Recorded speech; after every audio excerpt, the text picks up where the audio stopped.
ఇప్పుడు దీన్ని బట్టి మనకు అర్థమవుతోంది, దైవ జ్ఞానం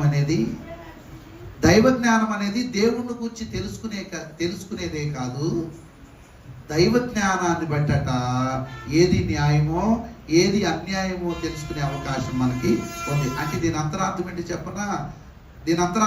చెప్పనా, దుస్తత్వం ఏంటో తెలుసుకునేటువంటిది మనకు తెలిపేది ఏంటో చెప్పనా, దైవ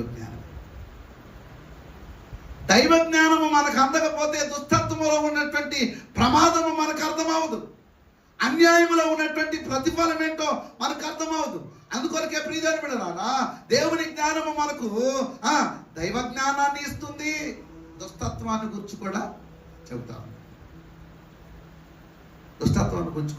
ఉంది. దేవుడు మన నుంచి ఆశించేదేంటి?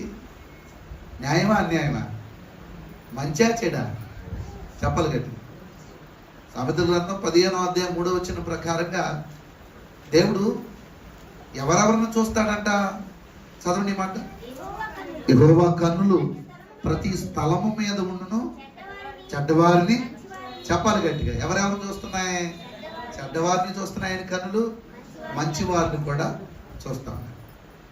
మరి దేవుడు మంచిని ఆపేక్షిస్తాడా, చెడుతనాన్ని ఆపేక్షిస్తాడా? చెప్పాలి గట్టిగా.